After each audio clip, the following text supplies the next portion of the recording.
Վերջին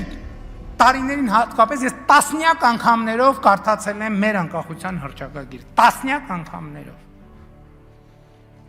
Եվ եկել եմ այդ սարսափելի եզրակացության, որ այդ անկախության հռչակագիրը բովանդակություն նրա մասին է, որ Հայաստանի Հանրապետություն չի կարող գոյություն ունենա։ Անկախության հռչակագիրը երբևէ չի կարող քննարկման առարկա լինել։ Որպես իրավական փաստաթուղթ այն իր իրավական տեղն ու դերն ունի, անփոփոխելի է, ինչպես գրված է Սահմանադրության նախաբանում։ Սահմանադրության առաջինից երրորդ հոդվածները ևս անփոփոխելի են, դա նախատեսված է նույն այդ Սահմանադրության 203-րդ հոդվածով։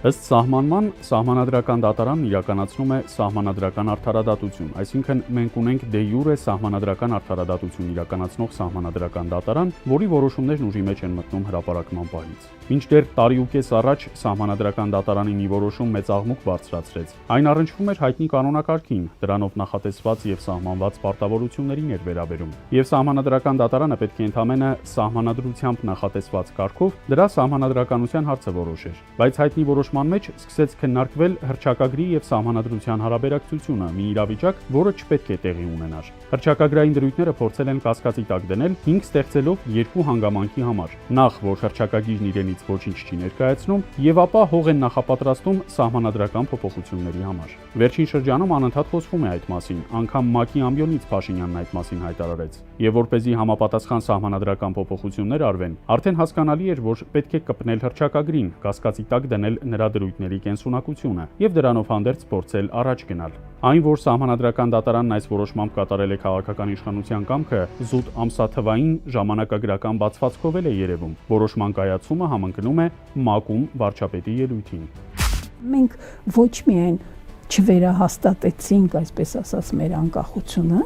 այն ինչ որ ունեցել էինք առաջին հանրապետության ժամանակ, այլ հիմա փորձում ենք այս եղածն էլ չշարունակենք։ Իսկ պետության շարունակականության մեջ ըստ իս պետության հզորության տարերից մեկն է։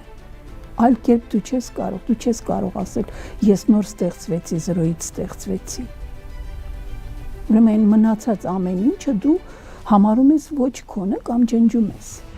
Թեև որոշումն ընդունվել էր դեռևս 2024-ի սեպտեմբերի վերջին, բայց արդեն օգոստոսի 23-ին Փաշինյանն իր հայտնի ուղերձով գրեթե նույնաբովանդակ միտքն էր ասել, եւ Սահմանադրական դատարանը բառացիորեն կրկնում է այդ միտքը։ Խոսքը հռչակագրային այն դրույթներին է վերաբերում, որոնք իբր կենսունակ չեն եւ չեն աշխատում, այսինքն դրանք իբր արդեն ժամանակավրեպ են եւ չեն կարող ուղենշային դերակատարում ունենալ հայ ազգի եւ պետականության զարգացման հարցում։ Մինչդեռ այս որոշումն ավելի շատ բառախաղային որոշում է։ Որոշման բովանդակային, պատճառաբանական եւ եզրափակիչ մասերում հսկայական տարբերություններ կան։ Որոշման միայն պարզման ենթակա հանգամանքները բաժինը պարզապես չի համապատասխանում եզրափակիչ դրույթներին եւ պատճառաբանական մասին։ Այսինքն խնդիրը ոչ թե այս կանոնակարգի սահմանադրությանը համապատասխանելու հարցի վճռումն է, այլ այն, որ պետք է անկախության հռչակագիրը դրվի կասկածի տակ եւ հարց առաջ քաշվի, որ այն կարող է փոփոխվել։ Սահմանադրական դատարանի որոշման նպատակը փաստորեն այդ կանոնակարգի սահմանադրականության հարցը որոշելը չէր, այդ պատճառով էլ դա նշվում է միայն վերնագրում եւ ամենավերջում։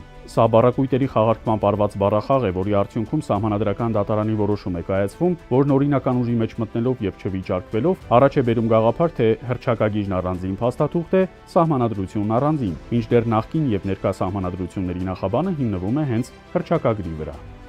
Ես վարչախումբը պարբերաբար թուրք-ադրբեջանական տանդեմից պատվերներ է ստանում։ Պատվեր է ստանում, չասեմ, գնացեք ձեր սահմանադրությունը փոխեք, գնացեք կնիքի վրայից Արարատ սարը հանեք, գնացեք ձեր դասագրքի մեջից Մեսրոպ Մաշտոցին նկարը հանեք եւ այլն։ Անընդհատ պատվերներ է ստանում, անընդհատ պատվերներ է իրականացնում, որովհետեւ նա պատվիրատուները իրանք են։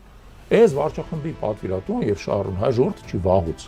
Հայ ժողովուրդը մոլորվելով գնացել է 21 թվականին ընտրությունա կատարել։ Այս վարչախմբի հիմնական շահառուները եւ պատվիրատուն թուրք-ադրբեջանական տանդեմն է եւ նրանց հովանավորները։ Եթե անգամ պետք է հղում կատարվեր հռչակագրին, այն ունի առաջնային նշանակություն։ Հռչակագրի անփոփոխելիության վերաբերյալ, ինչպես նշված է հայտնի որոշման մեջ, նեղ մասնագիտական մեկնաբանության կարիք կարծես թե չկար։ Ընդհանրապես պետք էր որոշել համապատասխանում են այդ պարտավորությունները մայրօրենքին թե ոչ, բայց չգիտես ինչու այդ նեղ մեկնաբանությամբ որոշեցին կպնել հռչակագրի դրույթներին։ Որոշիր հարգելի քաղաքացի, թե որ երեսն է ճիշտ։